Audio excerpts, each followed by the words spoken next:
away from my desk for much longer than I would have liked, and I want to thank everybody who has stepped up, in particular the First Secretary of State, Dominic Raab, who's done a terrific job.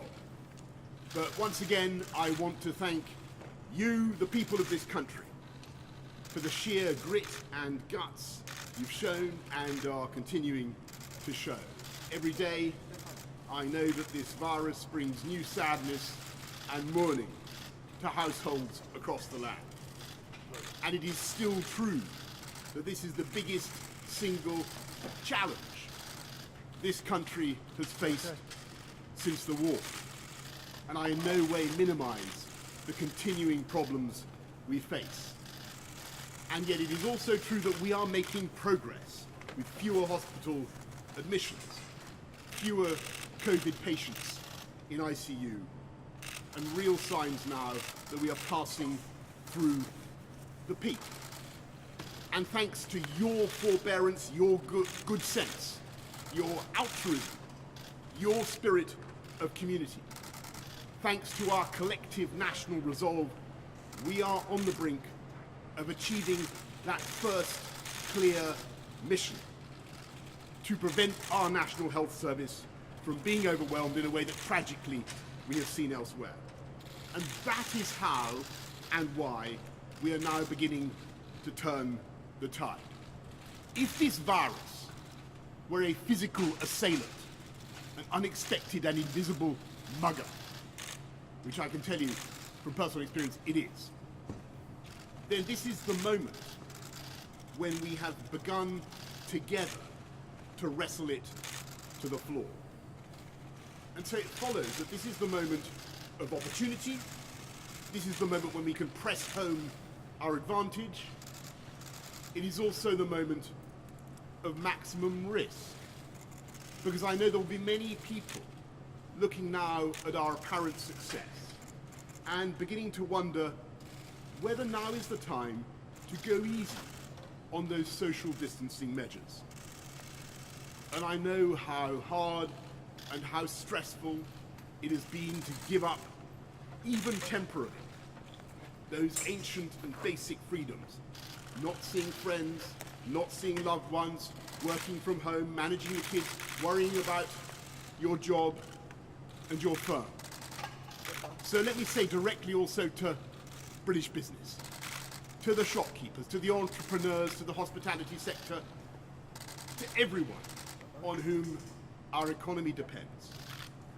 I understand your impatience, I share your anxiety, and I know that without our private sector, without the drive and commitment of the wealth creators of this country, there will be no economy to speak of. There will be no cash to pay for our public services, no way of funding our NHS. And yes, I can see the long-term consequences of lockdown as clearly as anyone. And so yes, I entirely share your urgency. It's the government's urgency. And yet we must also recognize the risk of a second spike. The risk of losing control of that virus and letting the reproduction rate go back over 1. Because that would mean not only a new wave of death and disease, but also an economic disaster. And we would be forced once again to slam on the brakes across the whole country and the whole economy, and reimpose restrictions in such a way as to do more and lasting damage. And so I know it is tough, and I want to get this economy moving as fast as I can, but I refuse to throw away all the effort and the sacrifice of the British people, and to risk a second major outbreak and huge loss of life and the overwhelming of the NHS.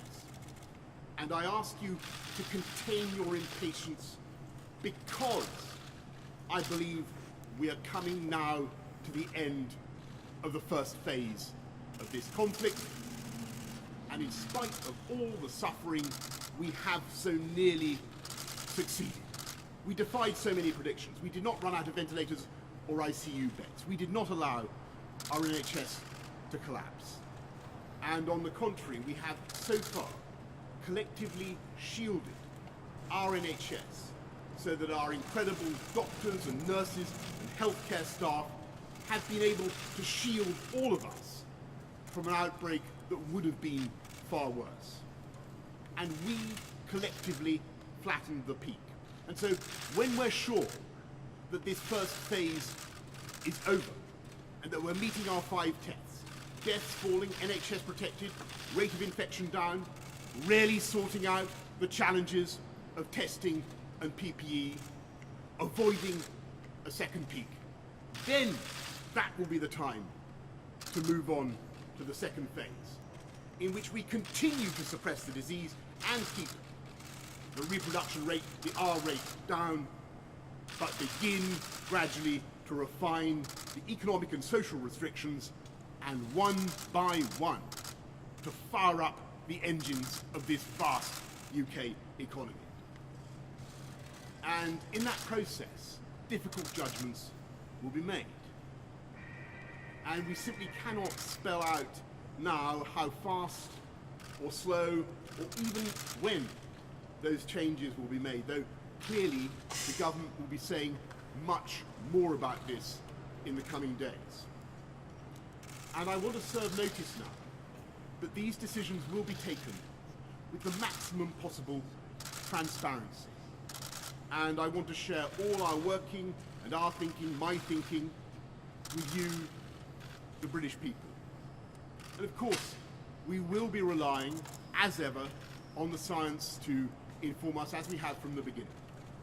But we will also be reaching out to build the biggest possible consensus across business, across industry, across all parts of our United Kingdom, across party lines, bringing in opposition parties as far as we possibly can, because I think that's no less than what the British people would expect. And I can tell you now that preparations are underway and have been for weeks to allow us to win phase 2 of this fight, as I believe we are now on track to prevail in phase 1. And so I say to you finally, if you can keep going in the way that you have kept going so far, if you can help protect our NHS to save lives, and if we as a country can show the same spirit of optimism and energy shown by Captain Tom Moore, who turns 100 this week, if we can show the same spirit of unity and determination as we've all shown in the past 6 weeks, then I have absolutely no doubt that we will beat it together. We will come through this all the faster, and the United Kingdom will emerge stronger